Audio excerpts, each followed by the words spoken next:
Recentemente eu vi um pensamento do Ricardo Balestrelli. Ele dizia o seguinte: partido não é seita, política não é religião, porque quando se começa a tratar essas coisas dessa forma, as pessoas começam a se negar a ver o que todo mundo enxerga. E nesse pensamento, remeto à fala do senador e meu companheiro aqui da casa, senador Lindbergh, só para fazer um registro de que o senador Jorge Viana não é conspirador. E que o advogado Ademar Adams também não é conspirador, senador Lindbergh. O Jorge disse que ia denunciar o golpe lá em Portugal. Lá fazer um pronunciamento. Eles estão nesse encontro lá. Mas ele disse que ia denunciar o golpe que estava acontecendo no Brasil. Tenho certeza que ele fará isso. Ele está nesse momento provavelmente indo para Portugal para esse encontro, que nada tem a ver. Agora o senador Lindbergh se pronunciou muito bem, e nessa tese de que se política fosse religião, eu vou te falar uma coisa, comparando com o cristianismo, se a política fosse religião, o senador Lindbergh seria o apóstolo Paulo do PT, porque ele realmente faz uma defesa aqui da dupla twist escarpada e nesse momento precisa, porque a situação não está fácil de defender. Quero aqui aproveitar o momento antes da minha fala para parabenizar, nesse momento, a Ordem dos Advogados do Brasil. Eu que sempre tive tantas ressalvas com relação à Ordem, temos uma discordância talvez insanável quase, em termos do exame, mas nesse momento estou aqui aplaudindo de pé a Ordem dos Advogados do Brasil, porque o silêncio da Ordem dos Advogados do Brasil estava ensurdecedor. Estava uma coisa que já estava dando o que falar. E essa nova diretoria da Ordem dos Advogados do Brasil, fazendo justiça à história da Ordem, nesse momento, conforme anunciou aqui no plenário a senadora Gleisi Hoffmann, acaba de protocolar o pedido de impeachment. Então, como eu disse agora há pouco, vai faltar espaço para colocar tanta base jurídica, tanta base legal para embasar o pedido de impeachment da presidente Dilma. Mas, senhor presidente, eu escrevi essa semana um artigo e passei para alguns jornais, saíram em alguns sites até, que eu gostaria de ler aqui, e se trata a respeito, eu tenho visto que cada dia tem sido mais ferozes os ataques a esses servidores que estão trabalhando na Operação Lava Jato.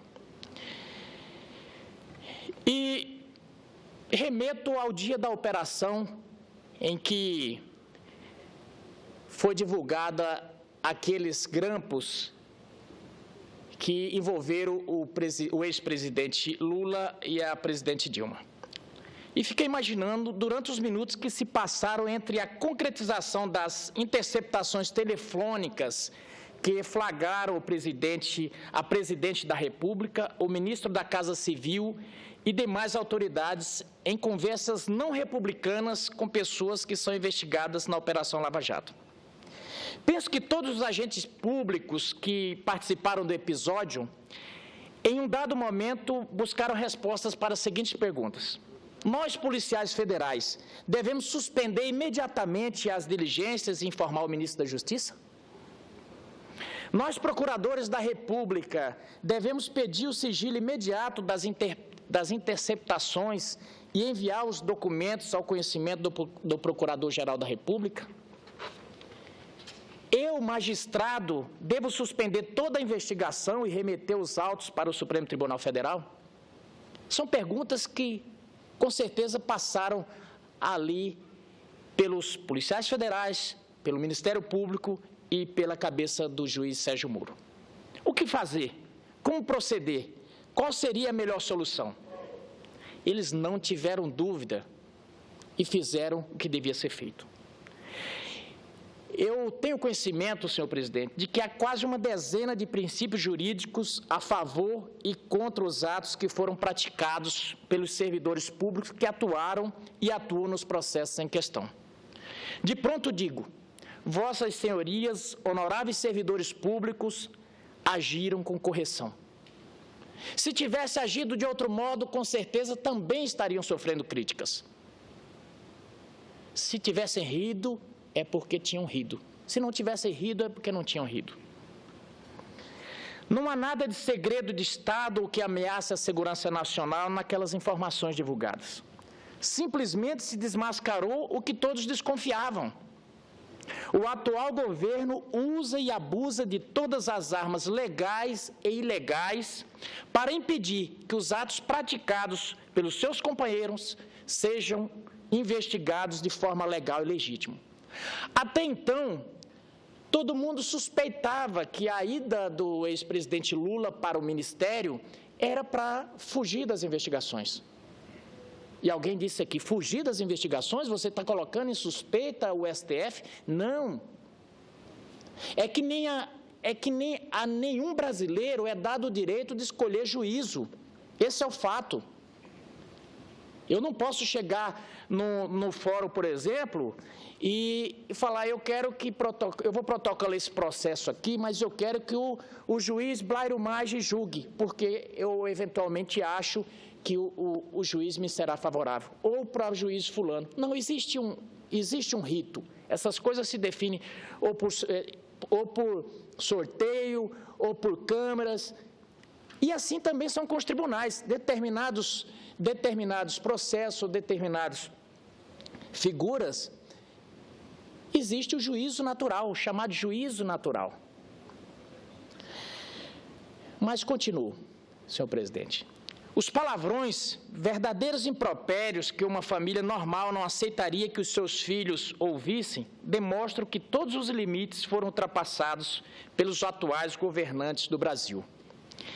E retornando à questão, os servidores públicos, diante das estarrecedoras palavras registradas nas interceptações telefônicas, agiram em estrito respeito à Constituição, pois asseguram a igualdade e a justiça como valores supremos de uma sociedade fraterna, conforme consta no preâmbulo da Carta Magna de 1988.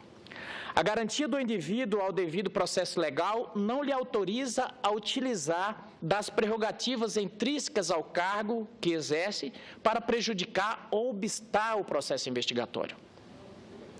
Transformar o Palácio do Planalto em um bunker para proteger os seus aliados e atacar todos os demais não é uma garantia constitucional. Registro novamente, vossas senhorias, honoráveis servidores públicos, fizeram o correto, obedeceram vossas consciências, cumpriram a Constituição, pois o certo é certo, o errado é o errado, o sim é o sim e o não é o não. Mas, senhor presidente, aí nos vem a pergunta, e devo lhe fazer justiça a respeito do sim e o sim, que eu estava justamente parafraseando quando Vossa Excelência foi governador do Estado, que as pessoas reclamavam da dureza e disse que chegavam lá e recebiam um não de pronto. E em determinado momento um defensor também do seu governo falou, mas quando é sim, também é sim de pronto. Mas, na verdade, o que os governados esperam dos seus governantes é isso. Sim, sim, não, não. Que o certo seja certo e que o errado seja errado. Não essa cortina de fumaça tremenda de tentar transformar o errado em certo e o certo em errado. Ninguém está querendo ser paladino da moralidade aqui e eu não sou daqueles que gostam de apontar o dedo. Agora, não podemos deixar que esse discurso de que o judiciário está errado, de que o Ministério Público está errado, de que a Polícia Federal está errada e só o Partido dos Trabalhadores e o governo federal está certo. Remeto aqui agora há pouco o discurso que fez o senador Pimentel, aqui dessa tribuna, justamente elogiando a posição do ministro Teori Zavascki, mas ao mesmo tempo demonizando o juiz Sérgio Moro. E nossa relação, a relação de um país democrático, ela não pode ser, com o judiciário, ela não pode ser de louvar o judiciário quando ele satisfaz os anseios do peticionante e demonizar quando não é atendido. Quer dizer que o judiciário só é democrático e só está agindo com correção quando me atende? Quando eu não sou atendido, o judiciário está errado? É bom lembrar que, eu já disse aqui outras vezes, que o índice de reforma das decisões desse juiz, do juiz Sérgio Moro, é da ordem de 3, alguma coisa por cento. 3,5%, 3,8%. Isso é um índice raro, inclusive, por alguns, é o que dizem alguns conhecedores do meio jurídico.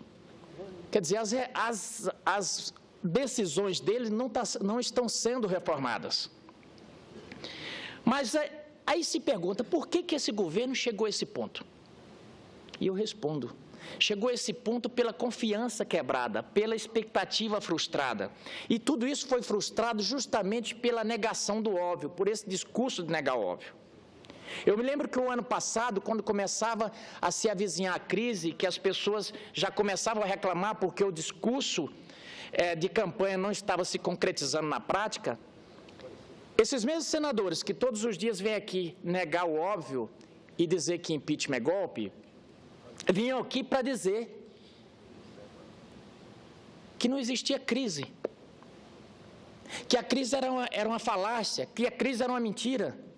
E cada vez que o senador Blairo Maggi, falo isso porque ele está aqui e pode me desmentir se não for verdade, ele quantas vezes subiu aqui e começou a dizer, olha, o cenário econômico não está fácil, existe uma crise sim. Ele que vem do meio empresarial e que conhece mais do que ninguém o cheiro de uma crise. Mas se coçavam todos quando ele dizia isso aqui. E tantos outros senadores subiam aqui e diziam que havia crise. Mas quando não havia como mais negar a crise, porque aí ela se estabeleceu com 70 usinas de álcool fechadas, com milhares de lojas fechadas, de imóveis fechados e por aí vai, quando o véu da realidade se descortinou de vez, aí passaram a dizer o seguinte, existe uma crise, mas a crise é internacional. A crise não é só do Brasil, esse era o mantra. Então, o argumento do governo ele vai evoluindo a cada dia e tentando amoldar de acordo com a realidade. Da mesma forma que falamos agora há pouco. Quando surgiu a discussão do impeachment, começaram a todo dia trazer um mantra aqui, impeachment é golpe, impeachment é golpe. Quando houve o contraponto de dizer, não, o impeachment é uma figura jurídica, é um instituto jurídico, um remédio constitucional que está esculpido na Carta Magna. Quando começou a ficar feio o argumento, aí passaram, não, o impeachment em si não é golpe, mas o impeachment sem base legal é golpe. Ninguém está negando isso. Um impeachment que não tenha base legal, obviamente, e se for usado para derrubar um presidente, é golpe sim. Não é o caso que estamos falando aqui. Nós estamos falando de temas que foram julgados por unanimidade por uma corte, que é o Tribunal de Contas da União. Suplementação está esculpido em lei. Mas aí tentam dar uma vestimenta, uma veste jurídica a um discurso político. Isso tem um nome, isso se chama sofisma, onde você ancora um argumento em premissas falsas para tentar para se apresentar um argumento verdadeiro. Mas é impossível você chegar a alguma coisa verdadeira se o alicerce é falso. Essas falácias todas, essa discussão de vir aqui e falsear a verdade, e eu vou dizer falsear a verdade para ser elegante, para respeitar a tradição do Senado, para não dizer mentira, mas vim aqui, por exemplo, dizer, a oposição quer acabar com a Petrobras. Eu não vou nem falar sobre acabar com a Petrobras, porque seria talvez deselegante com o Partido dos Trabalhadores e com o governo. Veja se tem moral para dizer sobre acabar com a Petrobras. Outro argumento, e essa da presidente da República, ela dizia, a inflação está sob controle. Esse é o meu compromisso. Também não vou desmentir, porque os fatos falam por si só. Mas as pessoas que estão lá, estão trabalhando e estão vendo começar a faltar o poder de compra ser diminuído, começa a se irritar com essas falas. De todo dia subir um time aqui e falar as mesmas coisas e você saber que não é verdade. De repente você vê a presidente que foi eleita com a vestimenta, com aquela indumentária da seriedade, você começar a pensar que não, é só uma mulher carrancuda. Porque as pessoas começam a ver, para aí, não tem tanta seriedade, porque todo dia vem e me fala uma coisa e aquilo não é verdade. Sobre o crescimento econômico, palavras da presidente, ela dizia o seguinte: o Brasil vai bombar em 2015. Bombou. A economia explodiu, desmoronou. Sobre os impostos, a presidente disse da seguinte forma: quem fala em tarifaço está mal intencionado. Bom, logo depois da eleição, veio tarifa da luz, gasolina, e logo em seguida começou-se uma verdadeira cruzada para aprovar a CPMF. Ela dizia, não vai ter aumento. Sobre os direitos trabalhistas, a oposição era acusada, e agora há pouco, o senador Lindbergh subiu aqui e disse que a oposição quer rasgar a CLT. Mas nem bem assumiu o governo, mandou para cá um pacote, e isso ancorado num termo muito forte que a presidente disse. Ela disse, nem que a vaca tussa mexa nos direitos trabalhistas. Mas o que aconteceu? Logo em seguida veio um pacote para cá justamente mexendo nos direitos trabalhistas. E não estou entrando no mérito se era certo ou errado, não. A discussão é o seguinte, é que negou que fosse fazer aquilo. E as pessoas que compraram aquele projeto eleitoral compraram ancorado nisso. E o que dizer, então, do Brasil pátria educadora? Mas assim que foi eleita, a situação mudou. Quando dizia, não mexo nos direitos trabalhistas, nem que a vaca tussa, veio as restrições para a pensão por morte. Sobre a pátria educadora veio o corte de 10 bilhões na pasta da educação e por aí vai. Mas, senhor presidente, o mais grave de tudo eu li hoje no Correio Brasiliense. Está estampado no jornal Correio Brasiliense, que é um dos principais jornais desse país. E diz o seguinte, a manchete é o seguinte, o governo vai usar 50 bilhões para tentar evitar o impeachment.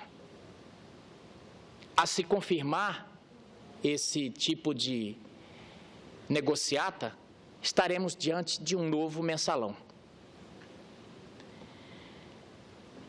Então, é o governo que eu tenho dito aqui, é indefensável, apesar da retórica, apesar de tentar transformar os argumentos políticos com um manto jurídico, mas é um governo que ele caminha para o abismo e caminha com força. Eu tenho dito que ele parece aquele piloto que se perdeu, e Vossa Excelência entende bem de aviação, aquele piloto que se perdeu no meio das nuvens, e ele caminha em direção ao solo pensando que está subindo. E no afã de sair logo, ele aperta o acelerador, né? E se esborracha no chão. Esse é o sentimento que esse governo está passando. Porque a cada momento, tanto politicamente quanto economicamente, a gente sente que ele vai com força em direção ao abismo. O buraco da crise econômica já está fundo e se esse governo não terminar, vai ficar mais fundo ainda. Recentemente eu ouvi a presidente dizendo que se ela sair, as cicatrizes serão duradouras. Eu tenho, com todo o respeito que tenho pelo cargo da Presidente da República, pelo cargo de Presidente da República, eu tenho que dizer, sem sombra de dúvida, se a Presidente ficar além do tempo que é necessário para que se faça o afastamento dela nesse impeachment, as consequências, não tenho dúvida, serão duradouras. Porque o país não pode viver de falácias. Enquanto se acusa a oposição de todos os males, o país derrete. E os argumentos são sempre o mesmo, as pessoas mesmo já não aguentam mais. É o quê? A oposição não aceita a derrota. Eu digo, não é a oposição que não aceita a derrota. Esse povo que foi para a rua, na verdade, é que se cansou desse governo, se cansou dessa mentirada toda. Todo dia vem dizer que não tem base legal porque a presidente não recebeu doações ilegais. O pessoal na delação da Andrade Gutierrez confirmam. O líder do governo aqui no Senado, o senador Delcídio, o ex-líder, confirmou todas essas coisas. Então está sobejando. Então, para encerrar, senhor presidente, eu encerro com uma reflexão. Eu acho que na vida só uma coisa pior do que estar no caminho errado. É estar no caminho errado achando que está no caminho certo. E é o que esse governo está fazendo. E essa casa, a nossa casa co-irmã, e toda a sociedade organizada precisa, nesse momento, se unir contra esses argumentos. Porque não se enganem, o poder de convencimento desse pessoal, o poder de retórica, o poder de tornar o errado em certo e o certo em errado dessa gente é estarrecedor. E se eles estão tentando ameaçar aqui, dizendo que se acontecer o impeachment, o país vai pegar fogo, que eles não vão aceitar, na verdade é o contrário. Esse país vai derreter se esse governo continuar. Mas não é derreter com violência, não. É derreter a sua economia, derreter o poder de compra. E isso é mais perigoso de qualquer coisa. Entre o PT perder o poder, entre o PT se esfrangalhar e o Brasil se arrebentar, com todo respeito pelo Partido dos Trabalhadores, mas eles que respondam pelos atos que cometeram. Eles que respondam pelo mal que está fazendo esse país. Porque está muito claro, só usa o patriotismo quando é benéfico, só defende a justiça quando lhe é favorável. E aí encerro com o Barão de Itararé, que dizia: o último recurso dos canalhas é o patriotismo. Muito obrigado, senhor presidente.